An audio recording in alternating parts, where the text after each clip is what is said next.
It's the one thing that I go to all the time because it marinates really well. It hardly ever dries out. It's great grilled, and it's also great stew. It's not like white chicken meat that dries out and gets chalky after a long period. There's that intramuscular fat, and there's also the fact that's near the bone. Anytime anything is near the bone, it has a lot more inherent flavor of what it is. That's why a whole fish always tastes better than the fillet, because the fillet and the gelatin and all the flavor from the bones leach out into the product itself. So the same premise applies when you're working with the chicken. The chicken is simply deboned, skinless. I'm not doing anything to it. And that's the one thing that really makes this different. So what I'm going to do is I'm going to put in the old trusty crock pot. If you guys don't have one of these at home, ask Santa for it. I guarantee you will not be disappointed. These things are fantastic. They really are. I mean, I cooked everything from whole turkey legs to roast, to everything you want. I've actually sous vide these things. You know, I have to put things in bags and cook them in there. Really cool stuff. So I got that there. What I'm going to do is I'm going to add to this a fair amount of salt. And I like to put salt in the beginning because I feel like I can see the flavor profile grow. Some fresh cracked pepper. And then I'm going to start to add the layers of flavors. Here I have some sliced white onion.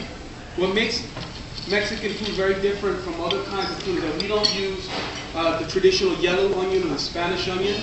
We use the white boiler onion that has the stock to it. And it's a little milder in flavor, and it's typically what's used. Excuse me. We have some chopped garlic, a little bit of ground cumin. Now this should be used in moderation because cumin can be a very assertive flavor that dominates. So please use that very liberally, and also at the same time conservatively. Here I have a chipotle. Chipotles come from a very prized state of Mexico. Does anybody know which one it is? There's 32 states in Mexico. This is a Caribbean state, so it borders the Gulf of Mexico. Anybody know? We'll get you a free Chile encyclopedia if you get this right. I don't have one, but I'll make one for you. No, that's not a state, but very close. It's a Chipotle Chile. There's something else that's delicious and spicy that also comes from the state, and that's Salmahaya. Salmahaya, Veracruz. Salmahaya comes from the state of Veracruz. The capital of Veracruz is Jalapa, spelled with an X, jalapeño. And in Jalapa, in Veracruz, it's in one place in Mexico where you see a lot of different indigenous groups living in unity there. It's a very interesting state. Place they have the food of the coast, la costa, and then they have the food of the mountains. And Jalapa, jalapeño, is the birthplace of jalapeños. And when you dry it out and you keep it in this adobo or a sauce, it's called chipotle adobo. It's one of my favorite ingredients. It's one of those ingredients you get asked a lot, like what's the only ingredient that you can only have in your kitchen? And then I always say chipotle. Because it's just one of those things that's canned, so it stays forever. It's super versatile. I have a recipe in my book called Chipotle Love, which is you put this with roasted garlic, lime zest, and cilantro, and you have like the perfect marinade, vinaigrette. I mean, awesome stuff. So this is what I have there. So I'm adding the chipotles in adobo. I have some fire roasted tomatoes, excuse me. Make sure that when you work with the fire roasted tomatoes, leave all the seeds, all the good stuff inside, right? A lot of moisture in there. Tomatoes, again, a New World ingredient. It was here. It's not from Italy. It was brought from here to that side of the world. So it's a wonderful ingredient, and it gets moisture as well. So I have that. I'm gonna add a little bit more white onion there, and I just want to kind of do it a layer effect because I feel like when you do that, some of the onions are broken down, and some of the other ones are like, have a little bit more crunch to them. And I love that. So it's really important when you're working with the onions, and if you want to get ahead and you don't want to make them fly, you can peel onions ahead of time and keep them in the lid, and that way they'll be ready to use. That's what we do here at the restaurant. We don't peel onions to order. We do a bunch, keep them in a lid, and it also gets some of that assertiveness away from them. Okay, so now I got that, guys, and now I'm ready to add the star of the day, the Spear Miss Natural. Now, what's so special about this is that It's made with natural sugar, so it's sweetened with natural sugar, real sugar.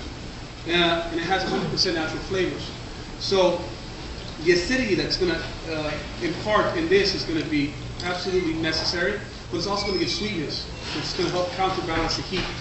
And also, the bubbles is going to make this, it's going to tenderize the meat, which is very cool. It comes from, why I like this dish is that it has the affinity of that old school dish my family used to grow up in the ranch, like the cola glazed with pork. We used to do this cola glazed pork with chipotle and prunes. So this is like sort of taking that premise but using a much better product, in my opinion, that has many different sort of nuances of flavor.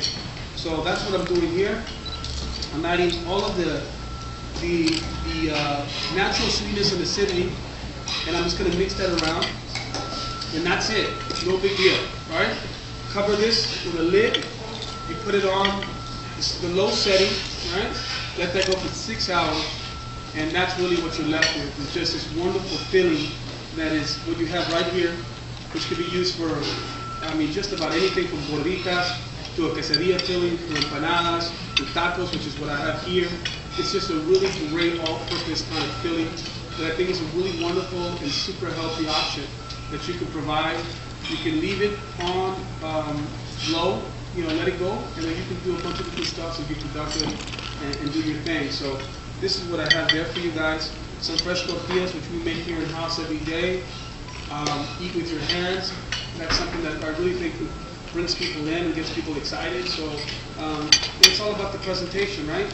If you bring that forward to somebody, someone's going to have a really good time. So I think that's just a little glimpse on how easy, how versatile, how it can be used not only as an ingredient in the preparation, but as an accompaniment and something also to pair. In essence, is what we're doing. Gentlemen, ya vamos a retirar, por favor. So I hope you guys enjoyed that ceviche.